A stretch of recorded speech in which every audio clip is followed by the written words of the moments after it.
We were muted. All right. No worries. Redo introductions here. Hi, I'm Coach Vinny for the Overwatch team. I'll be casting here tonight with James Mullen. I am an alumni here from UWRF. I'm also the previous founder and president of the local esports club. And we are jumping in today onto the Rift of League of Legends. UWRF versus, which one was it again? Was it Boston University? Boston University. So we're going to be playing a best of 3 here tonight. And UWRF came off of a hot win yesterday, but the ranks of these opponents are quite a bit higher this time around, so this is going to definitely be more a challenge here. Getting into drafts, just to like go explain a little bit here, they already pre-drafted on another website, so looks like we're having a remake. Maybe something wrong got locked in. No worries, some technical difficulties, but we can still be talking about the picks and bans because we did see some of the bans. Oh, okay, Verneck didn't show up. So basically the way that picks and bans work in at least our league or our format here is that the teams do it on an external website ahead of time, and so they're just picking in order of where they're sending their characters, I believe. So I believe top is picking top, so like first pick, whatever. So everyone in their role that's sitting in the lobby in their order is picking the champ that they're going to play. So it doesn't exactly unfold like a regular draft would, right? Where you're like, oh, because they picked this, we're going to pick this, and we're going to ban this, right? So if you see like, oh, why are they banning a jungler in the second round of bans when both teams have already picked their jungler or whatever? It's like, they're not dumb. That's just, they did the bans ahead of time. So that's why it's going to look a little funky. So we're not really going to analyze the drafts until we see all the champs come out. Yeah, it's going to be a little funky, like you said, but it's all predetermined. All of these were there's a strategy to it, obviously. But we do know going into this that the teams were able to research each other beforehand. So we do know that some of their players on the side of Boston University are one tricks for certain champions. Yeah, they're maybe if not one tricks. You have to be careful with that, like because like maybe they play a lot of it in ranked, but if you're getting the masters on one like champ, you're gonna have fundamentals, right? You don't just get there because you're playing Thresh and it's like, yeah, Thresh has no carryover to any other characters. You definitely can't pick Nautilus and do mostly the same thing. Yeah. So like it's pretty much not necessarily the end all be all here, but we're gonna see Darius. It looks like Darius Renekton in the top lane matchup. Lee Sin drafted for UWRF, so definitely an aggressive 80 top side here. Coming out, Ari drafted in the middle into Nico, but I believe that's a Talia jungle here. There's some interesting picks here that could go either way. I know that we can kind of assume, based on just how certain champions fit into certain metas, that Talia may be either a mid champion or a jungle champion, depending on who they pick. Talia has been seen play in both. In pro currently, she's a pretty strong flex pick. Oh, absolutely.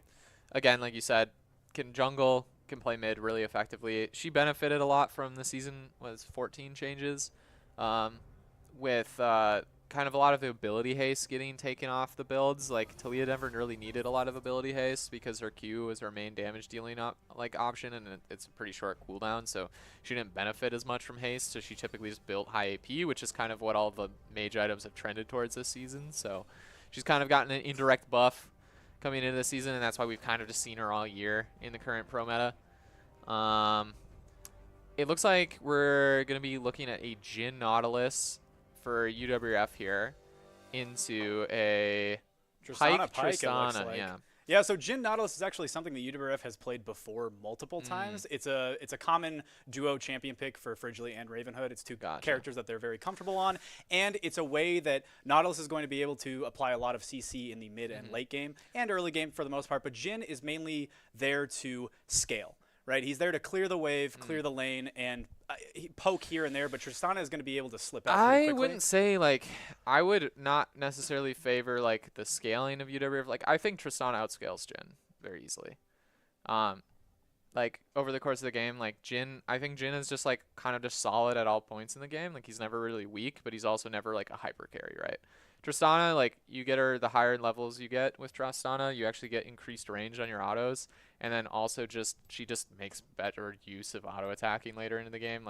Sure, Jhin can just kind of one shot you later, but that's only, he just doesn't have the DPS that Tristana has, right? Yeah. And so if you're fighting a 5v5 team fight, if you can't secure a pick really fast on a squishy, Jhin's not great.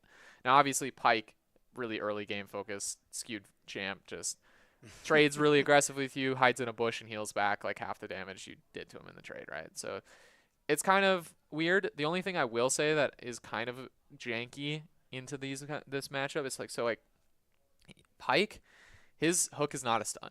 So if you hook a Nautilus who's also throwing hook at you, he's gonna win that trade every time. Nautilus hooks you and stuns you, and then roots you. Whereas like it's kind of weird. It's kind of wacky how it works. It's like I don't know exactly. Like Pyke can still get out. Like he's not donezoed, but like it definitely is like a little weird to play.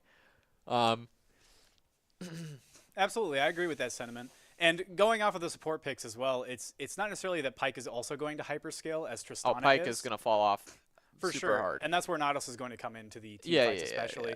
And that's where I was mainly referencing Jhin, not necessarily as a hyperscaling, but a laner. He wants to be ahead of Tristana as much as possible in terms of the CS. Because Tristana is going to be better in the late game, he needs to be able to keep up and maintain that same level as Tristana without getting any behind. Yeah. Because once Jhin gets behind, it's kind of done for that lane in the early game. I don't know if I like fully agree. I feel like bot lane is usually a little bit more determined not by the ADC so much, except with like a few exceptions, right? Obviously your Dravens, your Kallistas that are a bit stronger in lane, but like it's more determined by the support you draft, right? Like Pyke's a very early game focused support, and he can kind of carry a lot of the trade weights early, whereas like Nautilus is not the most amazing laner of all time. Like he's fine, but he's not like some like just cave your skull in lane, right? Like he's not gonna just completely smash you 1v9, like pressure you out and solo kill you, right? Like Pyke can certainly do that.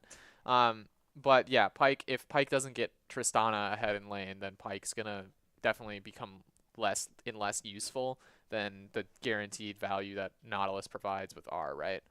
So if you, for example, just press R on Nautilus on Tristana or whatever, and you knock her up and she just dies, it's like, yeah, too bad. You got like an extra kill in lane. Just gotta run it back at that point. Yeah, like sure, you got like some extra gold, but now you're not able to like really be playing super aggressive into just the R button of Nautilus. Like, yeah, that's the concern. No, absolutely, and that's the other thing that goes into it is, like you said, Nautilus is not going to be hyper aggressive as Pyke. It's not going to be like a Rumble support or anything like that where he can just 1v2 the entire lane.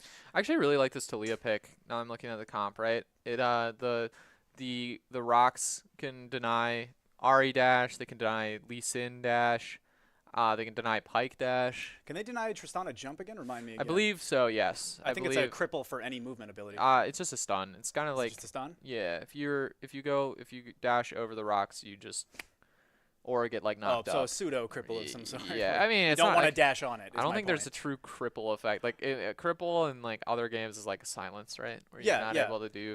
So it's not that. You're just straight up stunned. Absolutely. Okay. So. I see I'm picking up what you're putting down. Yeah, but I was just wondering if Tristana leap was the same as a dash. Yes, I believe or if it counts. I believe it counts as a dash. In the programming as something else. Yeah. Okay. I think the only thing that doesn't work is like straight up like I don't think Kassadin gets stunned. Okay, interesting. On the rocks. I'm not 100% sure. Because I know you don't get stunned with a flash, so that's why I don't know how Kassadin works on that. I don't know all the Taliyah interactions. Maybe a summoner spell is affected by something differently. Oh. But let's talk more about this top lane. Now listen, I personally, when I play League, I love the top lane aspect. I love the bruiser and the boxer back and forth. I want to know the Renekton to Darius matchup. In my experience. And we're also just going to be taking a little bit of a break right now, having some technical difficulties. But you do get to see our beautiful faces talk about League some more, so you're in for a treat. What do we need to get?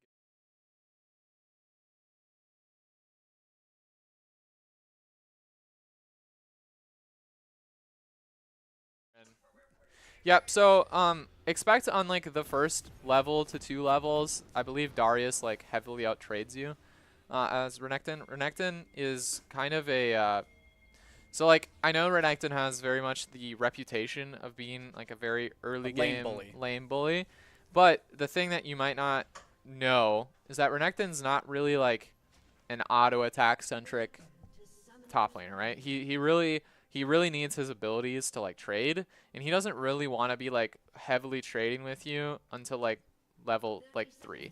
When he has all 3 of his abilities, he can really like start abusing you in the trades, right? He can E in, stun you, Q, and then E out, and like kind of just force you to eat it. like, you know, eat the trade and not really be able to do much back. And recovering from the trade with the heal as well. Yeah, but Darius doesn't really have that issue, right? You can E the Renekton if you see him E'ing in, and then like get your W off on during his stun, and then like, yeah, maybe he can E out and avoid the Q heal, but like for the most part, the thing is Darius level 1 is like one of the strongest champs in the game, right? Oh, for sure. He press Ghost, and he just runs you down and yeah, like, and then gets his terrifying. 5 stack and gets like 40 extra AD or something crazy. I forget what it is, but like Renekton doesn't want to fight Darius like early levels before he has his abilities to actually make the trade good. And really like the lane kind of comes down to for Renekton is gonna be just dodging the Q sweet spot from Darius, right? Just not letting Darius heal off of the trades, and also critically get an extra stack of his hemorrhage passive. So yeah, this is basically what I expected to see, right? Darius is just gonna kind of he knows his advantage here, and he's just gonna basically keep Renekton off of this. Like Renekton really needs to get this XP. But Darius is more than happy to drop that CS to try and deny the XP from Renekton, right? I will say Astral did make a smart decision knowing this matchup by getting his, I believe it's the E, the heal, the spin dash first. No, that's Q. Is the Q. Yeah. Q, pardon me. The Q first in order to kind of survive some of these trades after level 1, or on level 1. So I think that is really Hook good coming counterplay. out from Pyke here, but he's just going to hook back, and Renatos is going to be a chunked here and potentially die. He's got the Ignite out, but it looks like he's going to just live and probably just walk back. But that is going to make it very hard for Jhin to just like get his CS and XP. But that's kind of what we expected, right? Pyke is just the strongest, like pretty much one of the strongest level 1 supports in the game. Here, you can probably now expect to start seeing that E in dash, E out, Yep, there it is. trade. And now it's like the matchup is playable for Renekton, right? Darius got his little advantage, but now it's just going to be a bit more of an even show here. I think it's going to be more of coming down to which one has better mechanics, right? It's going to be who can dodge whose ability first and who can out-trade better in a more intelligent way. It's going to be it's going to look like a box on box. Huge trade from Renekton there. Yeah, Procs the PTA with the empowered W, which is why you see a lot of Renektons. You know, you either go Conquer or you go PTA. PTA if you're aiming to trade more like this. And against a Darius lane, I 100% agree with that decision because you don't want to extended trade with Darius, right? Darius basically is just the king of extended trades. He gets his passive up. He just does 1 billion damage to you and kills you. So going for like a PTA for just a quick thing. Lee Sin coming in here, gets stunned up by the Talia rocks, but just gets out. I believe both junglers are looking pretty even here. Both of them just have the thing, but Aaron is going to have to drop the top scuttle. We'll have to see if Lee Sin and Aaron both rotate down to bot scuttle, and if there's anything that Aaron can really do there, right? He doesn't have bot prio at the moment. A little bit of a tech pause coming out here, but we can still But the game is pretty in a pretty stable spot, right? We saw that early trade come out against the Jhin lane, and Jhin just is even CS currently with the Tristana. The Darius Renekton lane is pretty stable currently. You know, everything is pretty stable. There's not really a big advantage in any location on the map right now. Nope. I will say that UWRF, it does, upon just first glance, it seems like they drafted 2 losing lanes with the bottom lane and the top lane. But like you said, the Renekton I wouldn't say that the Renekton Darius lane is losing. I just think level 1 from level 1 to 3, yeah. But no mistakes were made on the side of Astral, so yeah. It's becoming a little bit more of an even game. But the bottom lane might need a little bit more of a jungle support this game, but I think Aaron needs to farm up a little bit more. Again, it's also just kind of like more of like they'll spike on their mid game, whereas like I saw like an interesting statistic which basically that Pyke loses win rate every minute after 15 minutes. Interesting. So his win rate goes down every minute after 15. And that may have changed. That was like over like a year ago, but just like as kind of like this general concept about the champ. Ooh, this is like this wave is shoving out, and this is gonna be a dangerous situation. Doesn't seem like Astral has any vision. So the Ghost in, the W slow, the Q, he's got 3 here. He's gonna have to flash, but he gets slowed by the Lee Sin E here, and that's gonna be a flash from Darius to finish him off. So Darius both sums down, Renekton just 1 sum down. Renekton will be able to TP in here. So while he does lose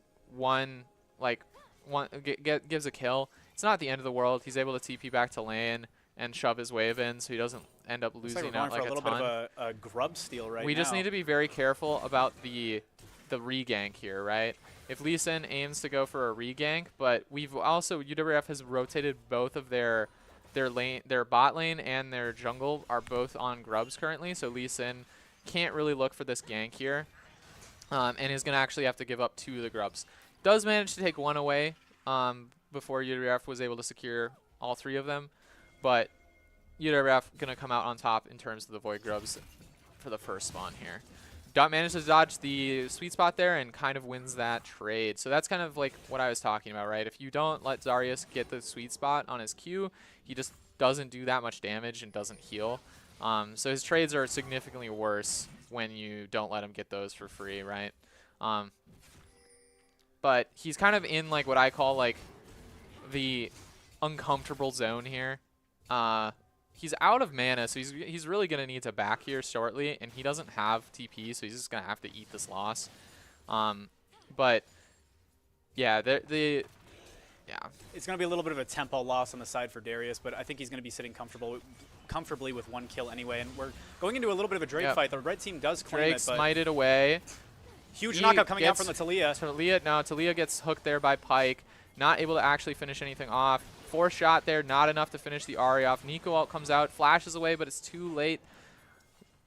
Ariel does come through. Dish is trying to run them down. Ravenhood might be in trouble here. Going to get this charm, and that's going to be a hunt down here. Ravenhood, though, is going to be able to get away there. Ahri, no more gas in the tank to continue the chase there. An unfortunate 4-man stack on the bottom side where UWRF will lose 3 of their players, their jungle, mid laner, and the support, and get the Drake. So terrible trade on the side for River Falls. And Aaron needs to respect the bot lane here because Lee Sin going in there. Aaron missing most of his Q there. I think he actually could have had the kill. Aaron flashing away, but just kind of what we call the flash of hope in the business where you're already dead. Flashing's not going to change it. The Pyke hook reels him right back in, and that's going to be another kill. Yeah, so UWRF kind of playing towards the side, and this Pyke has kind of just been a real huge problem for them, right? He's just landing these hooks, and like he landed the crucial hook on Aaron in the jungle fight, and then comes back and kills him again. Like Aaron's going to be falling very far behind in the jungle now, having some of his camp stolen away there by the Lee Sin Pyke invade after the dragon fight. Yeah, almost a 3K gold lead on the side of Boston University, but like you said, this Pyke might be falling off as we get closer to the end game. So hopefully River Falls is going to be able to hold on just a little bit longer until some of their champions are able to scale better. And it looks like Aaron is actually going to go for a top Aaron coming in the top, however, just the ward is going to let the Darius know that he can just run away, no problems. And both junglers are going to be hovering around the top side, so bottom side is going to be a complete 2v2 fisticuffs if they decide to engage. Dish is going to be pushing in this wave, but Eerie is there to catch it. Dish getting the plate, probably what he was mostly interested in anyway.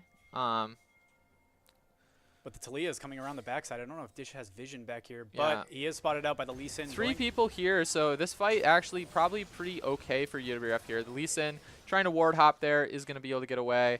And now it's time to see if UWRF is going to get hunted down here. Yeah, the Boston Renekton University pressing ult, but just too low already from the ult coming out from Darius there, going to clean it up. And just another triple kill with no trade backs for Boston University there. Yeah, Arrow Hunter is going to fall along with his 2 comrades on the top side of the river, and that's going to be 3 more kills, 0 and 8 of the scoreline, favoring Boston University. A 5K gold lead already at 9 minutes. That's not spelling very good. That does not spell well for UWRF's chances at this game. 5K gold down this early into the game is quite hard to come back from, right? You know, maybe if this was at 40 minutes, 5K ain't the end of the world, but seeing as it is this early, that's like rough. Ravenhood going in right now with a hook. Chasu is going to jump right onto Fridgley. Fridgley gets no counter damage. Yep, he has the W reset here, so he can jump in here. Jumps in onto the knot, hook the knot back. Jhin ulti coming out, Carton Call, I believe. Gets the Tristana. But then is executed. The Nautilus is then executed by the Pyke. Yep. So it's going to be a 1-for-1 trade. The carry for the support. I'd honestly take that trade if you're UWRF. Yep.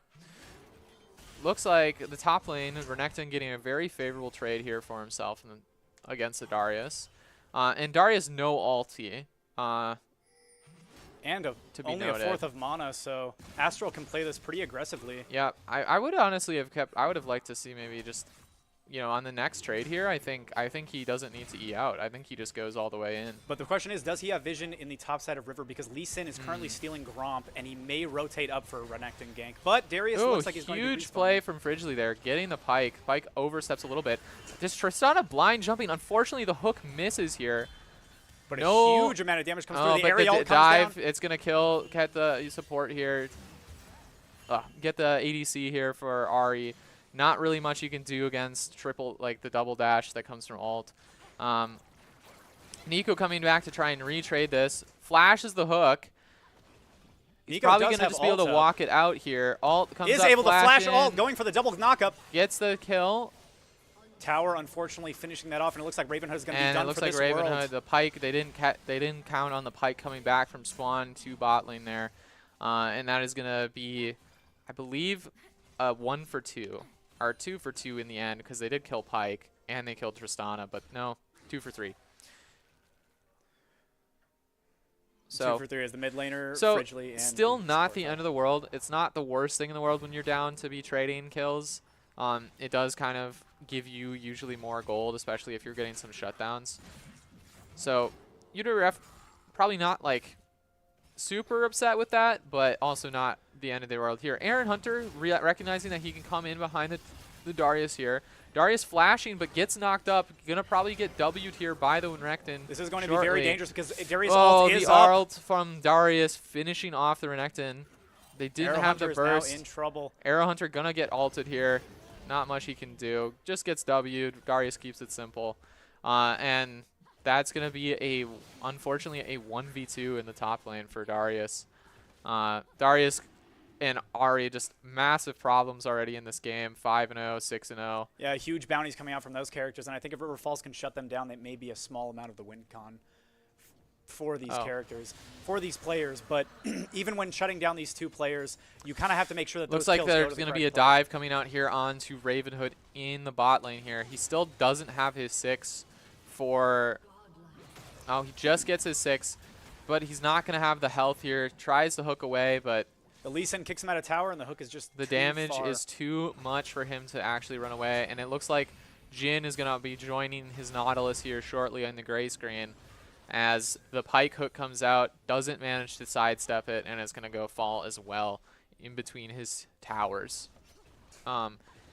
Looks like Pike is just going, or is that Lee Sin? Lee Sin is actually going to wait probably for this Nautilus to walk back now. Yeah, baiting in the bush at half health. I wonder if Ravenhood is going to be able to bring him in. He does not have any vision or any awareness. Sohan is going to be coming up behind the Nautilus player. They don't look like they're sure they want to go for this play. They do not have a wave pushed in, so the tempo is not in their favor. Comes out the hook. Lee Sin just kind of looks AFK, actually. Arrow Hunter and Fridgley are inbound, so this may be a strict 3v3 if Sohan decides to come back. But he is at half health. Meanwhile, a trade going in on the top side. It's going to be Sohan's starting to move. Darius. It looks like this Darius is just going to run down the Renekton here. He has the Stride Breaker now. It's very hard for the Renekton to play the pattern that he was playing prior. Ult comes out. Tristana traded back. Looks like Pike also going to get collapsed on here. UWRF came in with a very strong collapse here, but this Ahri is such a problem. Is she going to be able to find another kill here? Depends if she's going to be able to use her last dash of her flashes ultimate. Away, and Fridgley gets the last auto there. Fridgley picking up quite a few shutdowns this game. Absolutely. I think almost all of his kills have been a shutdown of varying degrees, but picks up the 1,000 gold bounty on Ahri there. And so maybe he can potentially do some work this game, right? Maybe if they start playing around this Jin. Basically the only person on the team that's got any amount of gold in the pocket, right? Second highest, like 6K is the next closest is his mid laner at 4.3. So, yeah, this Jin is actually not too far behind the other members on Boston here, but it's still going to be a very uphill battle for him. Yeah, keeping pace with the opposing AD carry is still very important, but the Tristana is still leading by about 200 gold. I think that's just strictly from the assists and the CS. But I think UWRF's win con is just getting Fridgley continually feeding him kills and getting him a little bit more ahead just to pump damage, especially from that ult. That ult came in huge from that 3v1 fight that they had, where the Lee Sin the Pyke and the Tristana all fell. Ghost coming out here. Arrow Hunter going to get run down by the Darius. Like, it's just too hard to run away from a Ghost Stridebreaker Darius this patch, right? Stridebreaker now, I believe, also gives you, when you Stridebreaker somebody, a little bit of bonus movement speed. So Darius just looking to run this Renekton down, get the 5 stacks. There comes out the thing. That's going to be the ult coming out from Darius here. And a fantastic hook onto an R onto the mid laner for UWRF. An unfortunate double kill going in the way of Boston University. The top lane falls, and it looks like they're going to be getting, or at least pushing a wave into the top turret. A strict 2v2. Ravenhood misses the ult. Misses the wall there and is going to pay for it with his life to Pyke ult there. Tech is going to be able to get another shutdown. And just another dive. Like, the Ahri is just so strong. The Lee Sin hardly needs to do anything except show up, and she'll have the damage to just tower dive really anybody in the game at this point, right? Can we take a look at the items on the games here? So yeah, Ahri already a 10-stack Magi. Oh, heavens.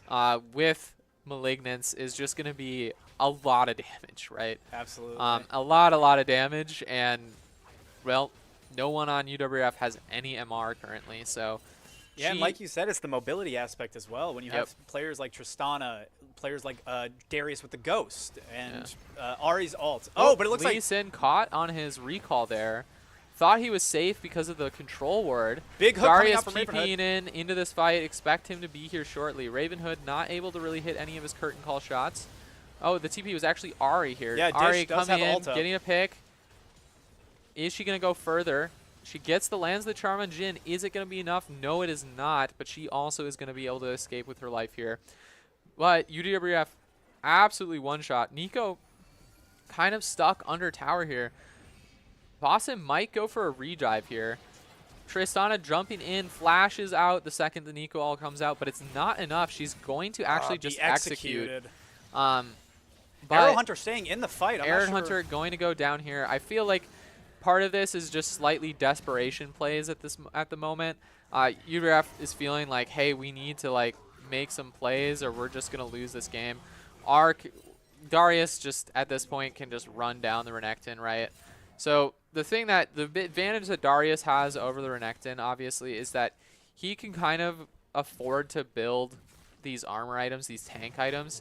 He doesn't really need to build full damage bruiser items like the Renekton is, right? Because of his passive giving him so much extra AD once he stacks it, and also his all the true damage on his ult, Darius isn't as reliant on those bruiser items as Renekton is. And so now that Renekton is down a full item to this Darius, 9 kills, and the Darius also just has a straight up armor item, Renekton's never beating him, right? At this point in the game, there is never going to be another point in the game where Renekton wins any trade or all in with the Darius. Yeah, so it's going to be a little bit too much of a lead for the top laner on the side of Boston University. It is already a 15k gold lead, which at this point, almost double the amount. It's a pretty doomed state. It looks like Ahri is going to get shut down here. Unfortunately, it does go over to the Renekton, and I don't know how impactful gold is on Renekton at this point in the game. Yeah, unless Sohan looks like can Lee ward Sin's going to jump, get picked as well. Renekton picking up another kill. But Darius is coming back. Darius coming in, flashes in, ease both. Is he going to be able to get Pyke R comes out onto the Arrow Hunter. Darius trying to continue his push here, starting to back out. Goes back in, lands the Q, but he's just getting slowed and CC'd too much here. Curtain call putting Pyke to one shot here. Pyke though, R's in, gets the kill on Nico. Chassis jumps in, taking out the last remaining player, and Ravenhood is all that stands. Yeah, Chasu is going to be able to finish off everyone and clean up the fight here. Unfortunately he's not really probably going to have enough time. Well, he might be able to take this Rift Herald before it despawns to Baron Nashor at 20 minutes, but we'll have to see if he can manage it. It looks like Ahri is going to run on her way down there to assist. We'll have to see if they're able to get it. The Ahri and the Lee Sin are both coming here, so they should be able to get it if Lee Sin has Smite up. No, they'll get it just fine without Smite. Sure. Yeah, even without it. Works out in their favor.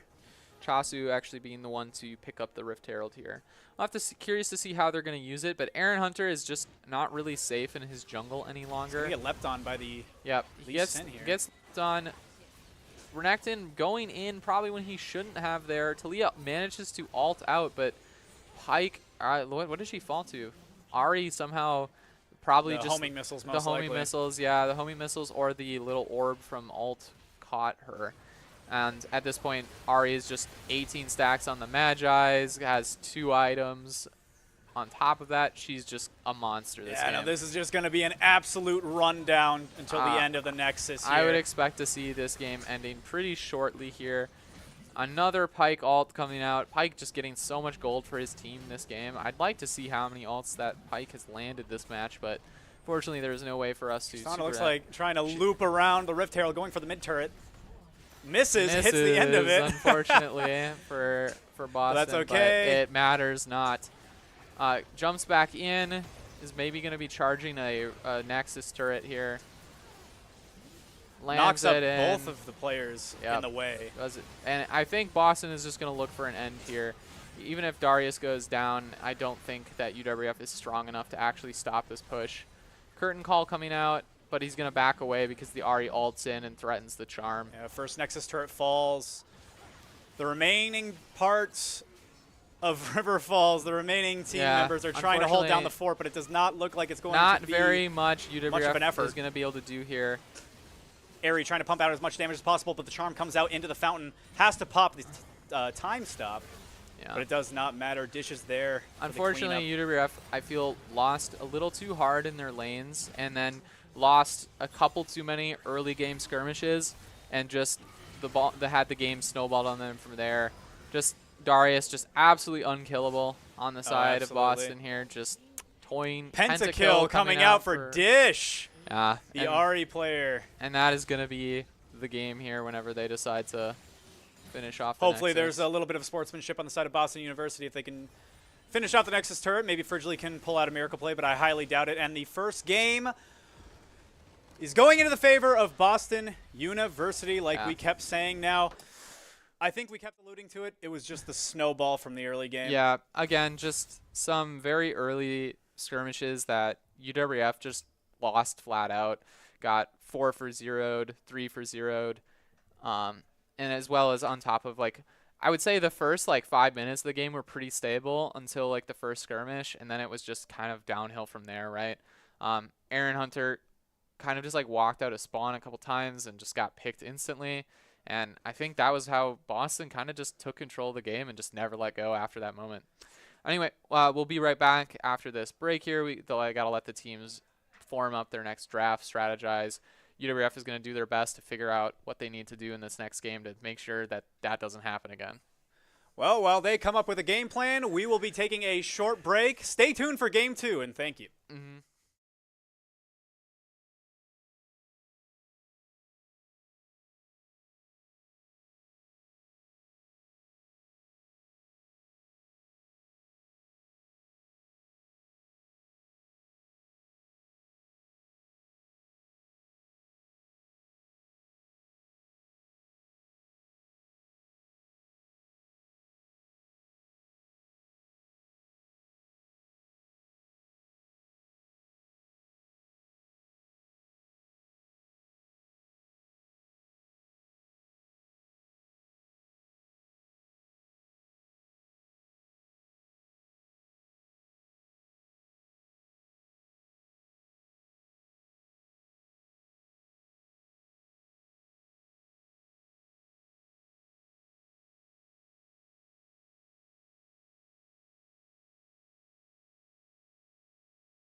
Hello, hello, hello. Hello.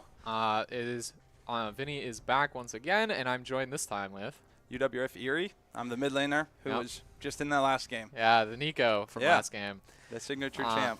And he's here this time to chill out, watch his team do their best, not say anything mean to any of his teammates, be a nice, supportive player here. Speaking of support, interesting story on this support player. Oh, dude. Gotta say, a little bit of a support diff in that last one. Just not much we can do about it, We won every other lane, but yeah, that's what that looked like to me. I was like, how'd we lose that game? We stomped lanes. Yeah, what we happened? won it everywhere, but support gap is what it came down to. That Pike was just solo carried that game. There's nothing that could be done. 1v9. Yeah. Yep. That's what that looked like to me. See. Oh. So you were just building up the bounty on the Ahri, right? Pretty much, yeah. So actually, it's a funneling strat. Yeah, so for our Jhin, yeah, exactly. After his performance where he was getting quite a few kills, we figured we collectively decided that if we all run it down to Ahri, give her a 700 gold shutdown, we can feed the Jhin that's shut down over and over again until he's full build, and then we might win. And then you could easily have that Jhin 1v9 that game. Yeah, then he just one taps everyone. Yep. Here, I have something for you, but. Not quite. They probably had the same glitch we did last time. What was just like they couldn't see a character. They wouldn't show the champions on the pick for them. Riot. So. Is this a tournament realm or is this just like? This is a tournament draft. Yeah. Okay. No, I mean like it's just a whatever you call it, like a regular custom. This is a tournament code. Tournament code. Yeah. So it's goofy. I don't know. Yeah. This league is kind of weird with it too. They have instead of giving you a new tournament code for each game. It's just one tournament code, but it's goofy with the way it works. But yeah, I know these things like are a little bit glitchier usually, just because not that big of a player base actually like uses it. So Riot doesn't necessarily put a ton of their resources into it, and I know that they're notorious for spaghetti code. Yeah, because the game's been around for so long. The Riot client, love it. The Riven ban. Okay, we're getting right back into it. Yeah. Which side? Okay, so we're on red side now. We're on red side now. Yep. Figured we could switch it up. That last pick, top lane, the counter pick will probably be pretty effective, pretty good for us. I mean, Darius and Renekton hard matchup for Brady was saying he never was able to do anything all lane. Yeah, I mean he was doing the right thing, which is you essentially just keep trading with him like that. They first pick one. But that was essentially why I said like I personally would have gone Ignite. Also, this isn't their first pick necessarily. This is just they're drafting in order. This isn't how the draft went, right? You're right. I forgot. Yep, it's all good. Oh, they picked in the boy, the Briar versus Bel'Veth. They picked Aaron's signature champion. They doubled down, didn't ban it, and picked it. And we'll see how that goes. I'm interested to know because we obviously don't know if Jax got picked prior to Gwen or not. Coach. Did Jax get picked into Gwen, or did Gwen get picked into Jax? We had 5th pick counter pick. Okay, so we picked the Jax into Gwen? Yeah, with 5th pick counter pick. I'm unsure how I feel about that matchup. Because, Gwen can just, press Q when you're E'ing and, still do a crap load of damage to you. Yep. But, yeah, you still, Gwen is still primarily, an auto-attack champ until she gets her R. But then it's she has R and Q, and it's she don't really care if you're E'ing, she's not a fully auto attack champ. I'm Jax is one of my most top played characters. I love playing Jax. But the Hui support.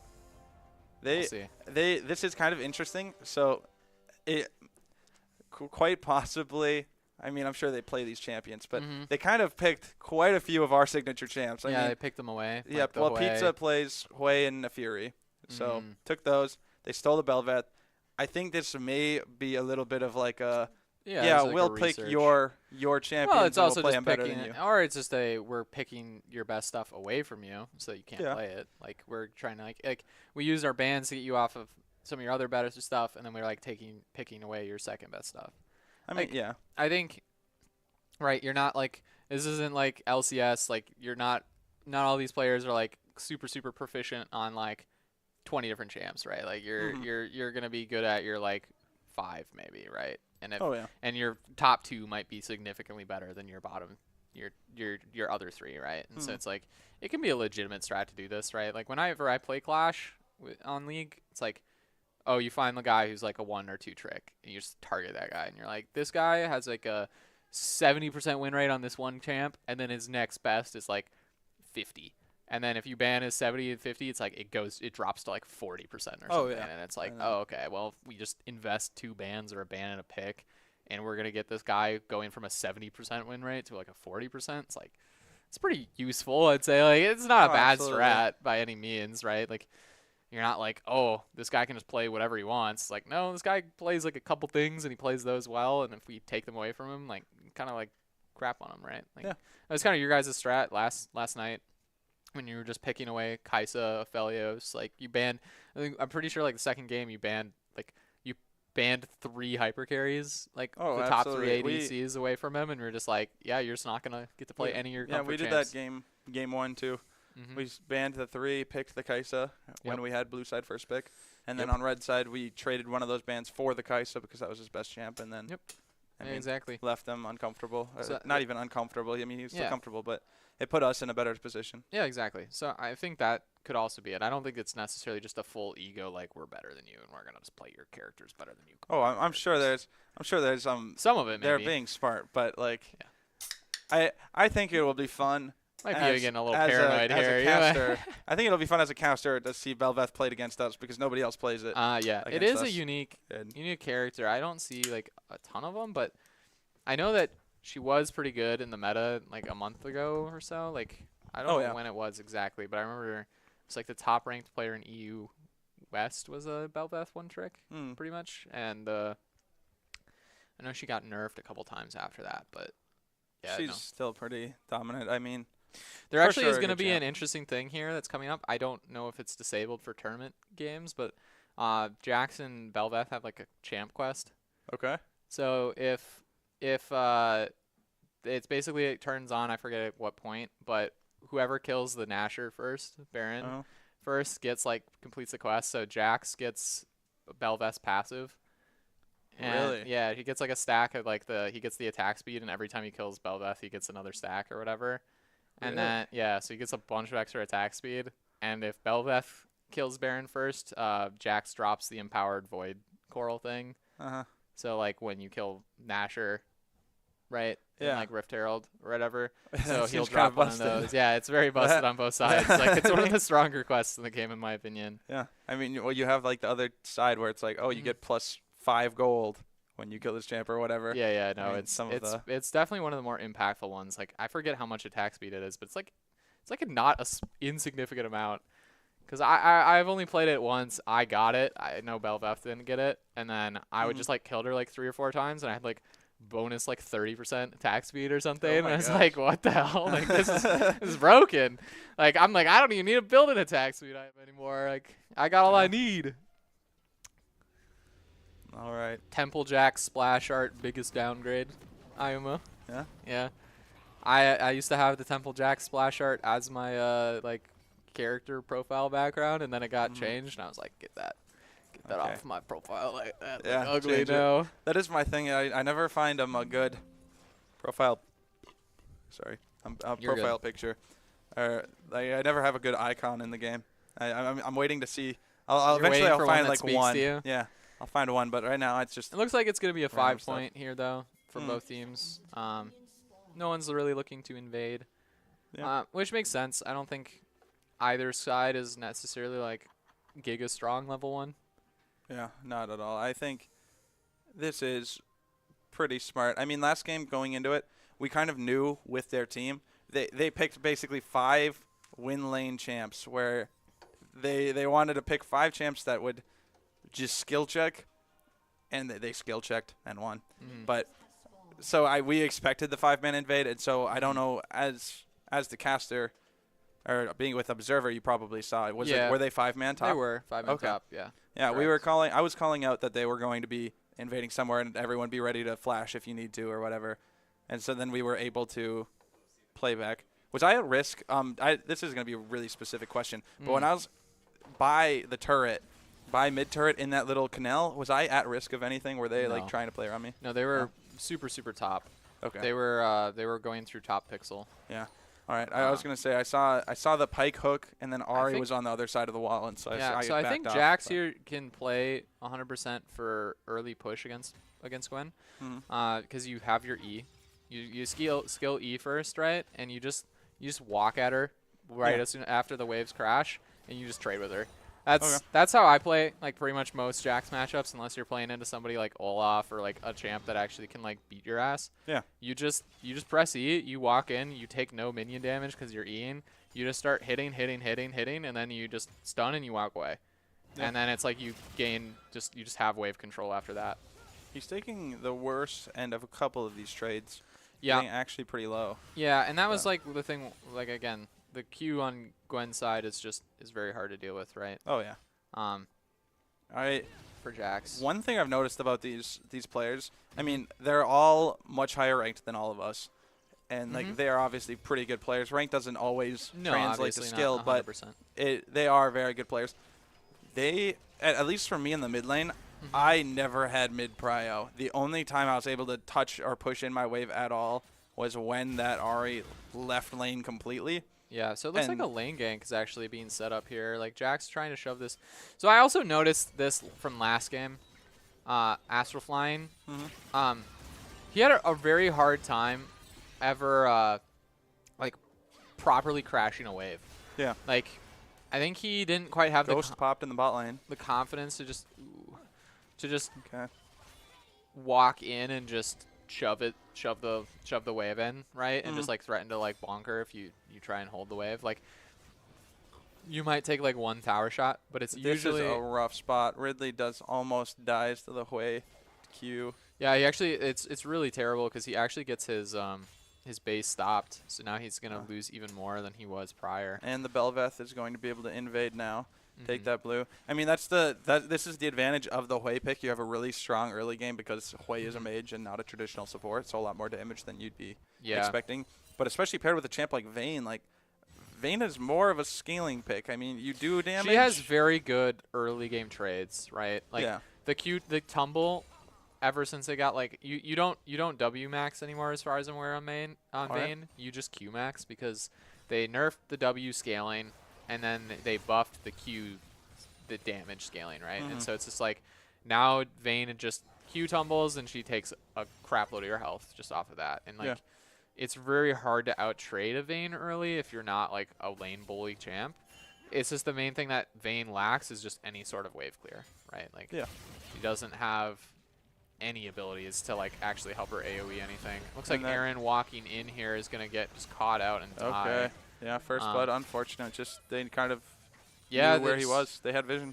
They did have vision. They watched him walk in from that ward, and yeah, that is another thing about these players. They are very good at vision, and it felt like that last game. It never really felt like we could go anywhere or do anything, because they always knew where we were, and we never knew where they were. So Pizza Boy here, pretty much out of mana. He's gonna have to base TP pretty shortly here because coming in. Astral Flying going for a good trade. Yep, but he's not actually probably. I don't know if he wins it. Yeah. Oh, actually. Oh, he didn't have flashes, W. but he didn't not able to get the kill. Okay, Gwen gets out. I mean, he wins that trade, but Gwen does not have TP. Yeah, so but he should be able to get this wave in, but it's a cannon wave. He might be able to shove this because Gwen doesn't run TP again. Gwen is Flash Ghost. Yeah. Usually you see Gwen running Ghost TP, actually. All right, this is actually going to be bad. Neferi is going to be there way before. So Aaron Hunter just down a level, starting the grubs, gets chunked kind of low, and then, he doesn't have his support roaming up to him for first. Jax is too low to actually come and help him. So it's just support flash. He is able to get out with the Rakan W. Yeah. Maybe not W, E, I believe. Yeah, it's E. W is the one you could go to teammates. But, yeah, it looks like, again, just really struggling in all our lanes minus top lane. Yeah. Significant CS lead down in bot just because they've been getting just poked and out-traded by the Vayne Hui lane. Aaron Hunter flashes in here, goes for the stun. Rakan goes all the way in, but not able to do anything. The stun just Vayne barely, is going to Vayne just kill Rakan. Rakan. And I think actually he's going to get Zeri as well. Will Aaron Hunter actually be able to finish it off? Goes for the E, but just able to get it with the W recast, but Hui is going to finish her off instead. Yeah, and they lose another like 2 or 3 waves in that bot lane. Yeah, they're just going to be insanely far behind. Zeri's only level 3 to level 5 on Vayne. Gwen actually used her W there to protect against the counter strike. Walks into all 5 of those needles at the end at the recast there. Bel'Veth flashes for it, but it doesn't work that way. The flash, yeah. Gets stunned away. Talia's just going to try and leave, but Nafiri's also here. He has R. He doesn't use it. Yeah. Maybe he can flash gets blast the cone. Blast cone, but it's going to be another red buff gone. Air Hunter is going to be falling farther and further behind in jungle. And it just seems like very much of the same is happening. Oh, absolutely. As last game. Mid bot lose their lanes. Top kind of stable, but not able to really pull away. Okay, I mean, good trade on Vayne. They're going to be able to start the strike up, but you don't have Vayne Talia. Ghost.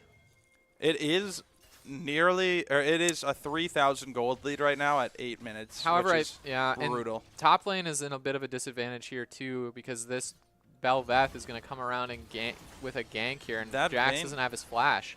Their bot side of the map is trying to make a play while their top Air side Hunter is going down, and it looks like they're just going to try and get out here. But they're not able to secure the Drake. No, again, just disastrous for UWRF. I mean, you generally, if one team is trying to make a play on one side of the map, you cross map. You cross map, you make something else. But they take the 3v4, and then you lose top side because he's getting 1v2'd, and you lose the 3v4, lose a member, and don't get dragged. Yeah, so that is terrible. You cannot afford to lose the 4v3 in the bot side while your top laner is getting ganked by the jungler. You know, that's the sign that the game is not going very well when you're not able to win those fights. But I mean, this Zeri is just so far behind the Vayne. Oh, absolutely. She's just not been able to play the game, really.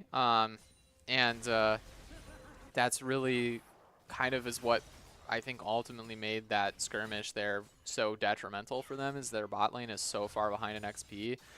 They're down 2 levels. Jack's able to get a decent trade there. But yeah, just getting perma-poked by the Hui, and then just 1 Q from Vayne puts them into kill range here. Yeah, Hui is an oppressive champ in the mid lane and also an oppressive champ in the bot lane. I mean, you hit 1 or 2 abilities, Hui it is ult pretty coming out brutal. here, and it looks like Rakan probably just going to fall to the Vayne. Ridley did dodge the QW, so he doesn't go down. He's alive, but Bel'Veth is there, and he's not going to be alive for very long. No, he's trying to run away from tower here, but he may make it out. Actually, he does. He may. It looks like he burned flash though. Okay. So Jax forced to burn flash to get away. Yeah. Jax going down there. What was he trying to dive under tower? So no, he tried to take the kill. He R'd, used everything he could, and Gwen just pressed R. Yeah. So and Gwen R shred. Okay. Well, this should be.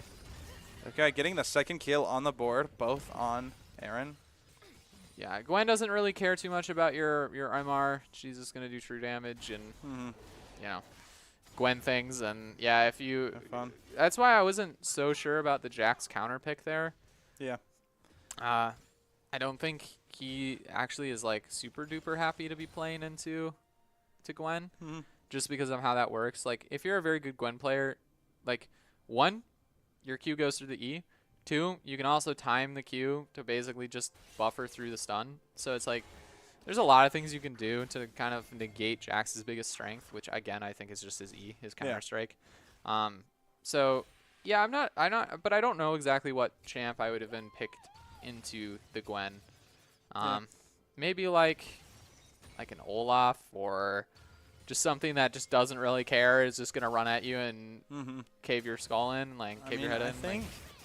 I think the thought process here was probably I think they were considering Olaf, but even then, in a game like this where we're kind of losing everywhere on the map, and that is kind of what we're expecting, a pick like Jax could be the miracle because it scales extremely really well, and it gives you a split mush option. I mean, Olaf, you could also argue scales really well, especially if you draft like any enchanter with him. Yeah. Like he can really put in the work later on in the game, and I think there's some arguments to be made, you know, that like into this comp he'd been pretty good, but yeah, I also see like the thought process of like Jax is like doesn't really need any like super Pizza big Boy help in to help. danger.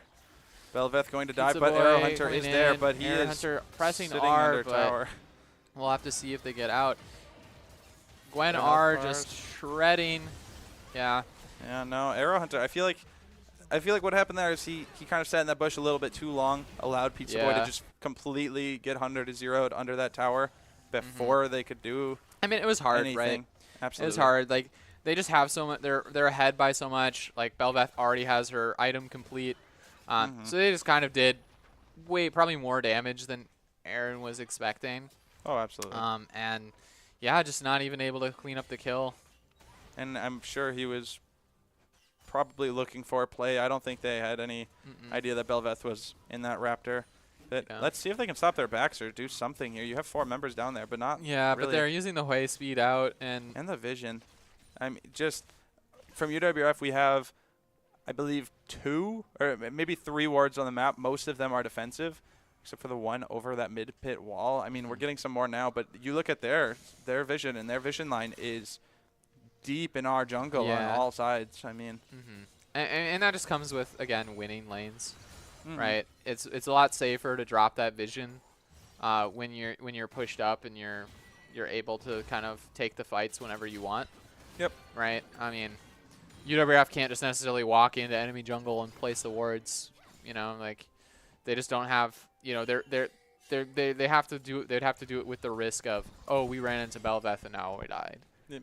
You know. Highlighting really quick, UWRF. Oh, they get a good kill. Okay, and Zeri gets the kill. That's actually pretty big. That'll be pretty impactful actually to try to catch up the Zeri a tiny bit. But it is down 40 CS in every lane except top lane. Yeah. They're down 50 in the jungle. Yeah, and top lane is down a couple kills. Okay, so they do catch Belveth They're here. gonna catch Belveth out here, but I'm sure they do have the damage, but it goes to Rakan. Ravenhood, I think it's Ignite to finish it off. Just really tragic. I mean, really they try to make something happen. Oh, they hit the Hui. Are they able to get the skill? No, his W. Oh, barely. Pizza Boy able to finish it off, but is he going to go down here? So they did this last game as well. I mean, obviously, Pizza Boy it won't actually mean he's going to actually get the stun. It won't mean a ton, I think, in the grand scheme of things. I mean, last game they did it significantly later into the game. Yeah. When I think they had like at the time they did it to you guys, they had like a 15K gold lead or something. Yeah. Like, it was pretty doomed. This stage in the game, like, it's only a 7K gold lead. I say only a 7K gold lead. 14 minutes. Yeah. Yeah. Well, you guys had at 20 minutes had a 15K go down, which was pretty. Okay, Rakan hits brutal. a pretty good W. Yeah, Rakan, Dish. They just don't really have the juice to chase here, but Aaron Hunter is going to go in and probably He's got to just get this kill. Belveth used her knock up too early there, so Aaron Hunter is able to get it. Ridley using his E over that wall, not where he wanted to be, instantly gets ignited by Tech. Yeah, and just that's goes down. 3 going down for 1, which is just absolutely not worth it here, and it looks like this Vayne is just going to run down the Talia. There is a level of copium that basically, okay, that was not worth it. Now they're aced. I was going to say no. There's a level of copium where any gold right now is actually better for UWRF. So yeah, I mean to a any degree. trade kill to a degree. Like you don't want to give 3 kills for 1. Yeah, no, right. Like if UWRF is trading even in gold, yes, it is 100%.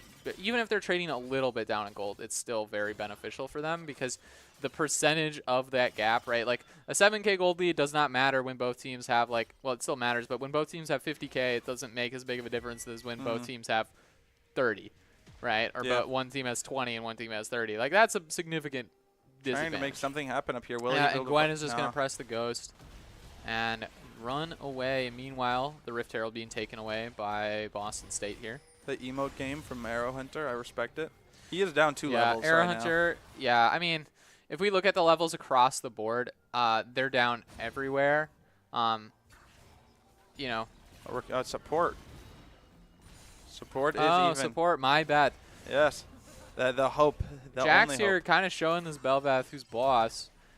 Forced to flash away with Arrow Hunter being there. Okay, but Nefiri burns that Zeri flash very quickly. You have Pizza Boy there.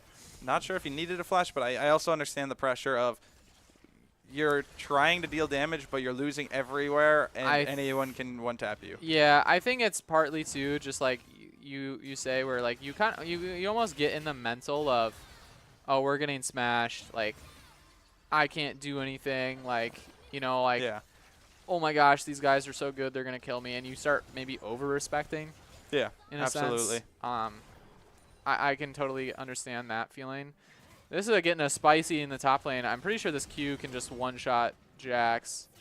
Arrow Hunter gonna go in. All right, and get that the kill. Q was huge. He basically lost half of his health from one Gwen Q. Yeah. They get that kill. They're why don't not you even going to jump be on able to get the turret. I was gonna say, I think if you just ran in there and you just like auto-queued it, you'd kill the turret and cancel the TP. Yeah, they might both die now. Yeah, Jax. For this. No, he has E, but he's But probably dead to the dogs, bleed. Yeah.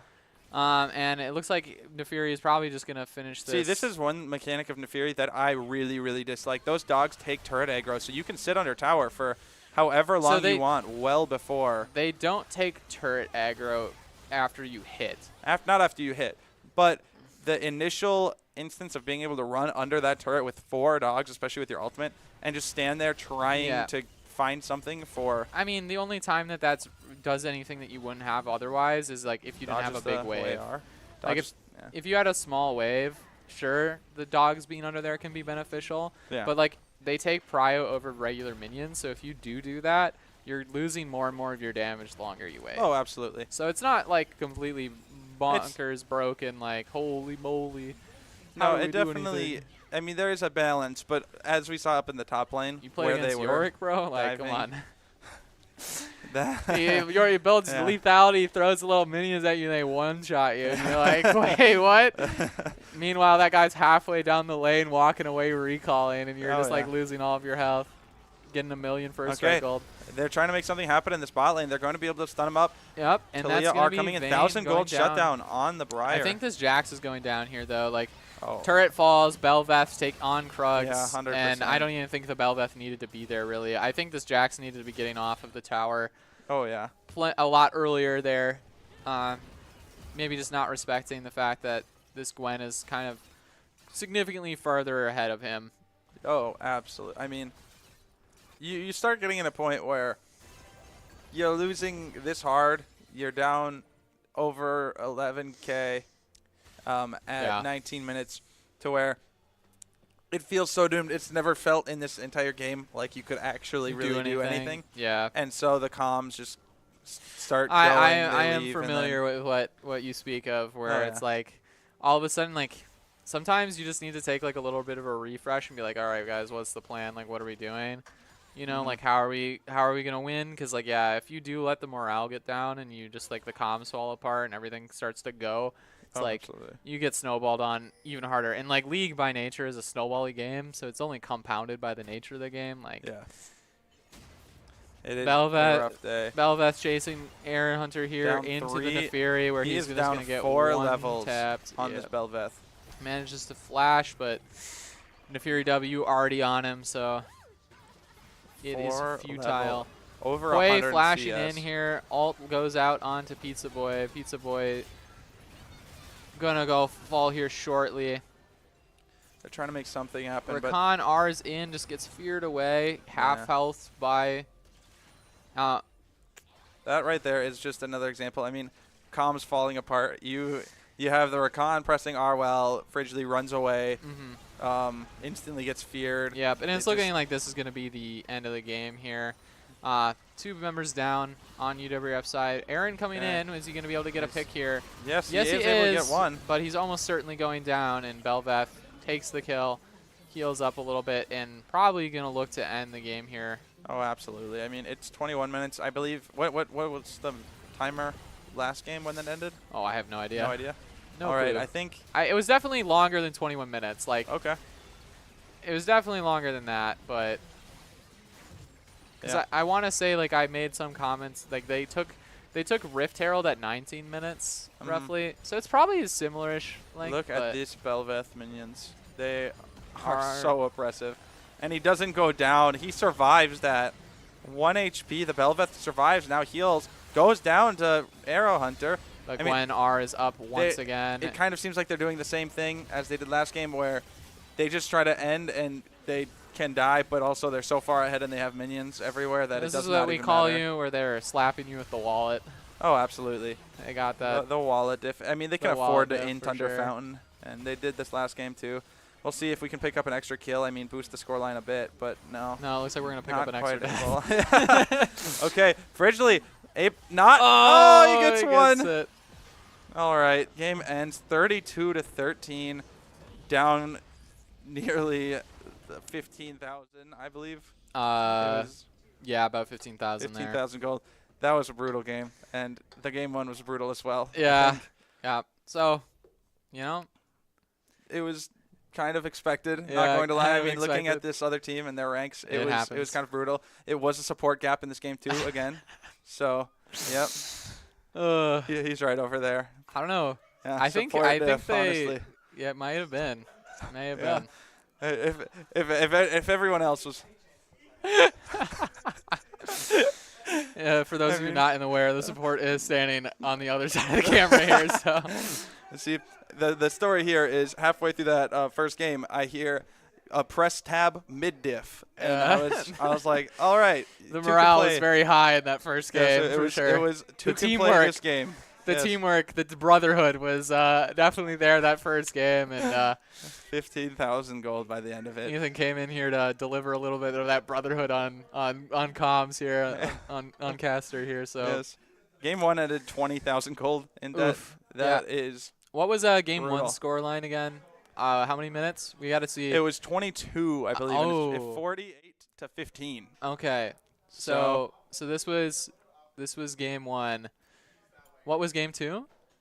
It looks Game like two. it was a mid diff because they actually lasted a I little mean, bit, like hey, about 30 seconds longer all this I have game to with say, you out. though, So I mean, all I have to say is support in this game went 1-5. Not looking too hot All here. I have to say is support in this game went 1-5. Game one, it was like 1-12 or 1-11. So maybe a little bit difficult. He's. All right, I think I've BM'd enough. Yes, it was a fun night. Yeah, that's one word for it, Yeah, I guess. fun night. We do have our championship game tomorrow. Yeah, so that 7 one should PM. be definitely a bit more fair, a bit more of an interesting game, less of a stomp. They did go 2-1 against this team in regular season, so both of these teams have probably grown since then. I know UWRF has for sure. Oh, absolutely. So if that's any significance or any sign, this should be at least somewhat of an interesting game tomorrow. It'll definitely be a good series. I mean, one way or another. It's a best of 5, I believe. Okay, so we'll have a little bit more time for both teams to adapt to each other and figure out, what maybe went wrong, what they could do different.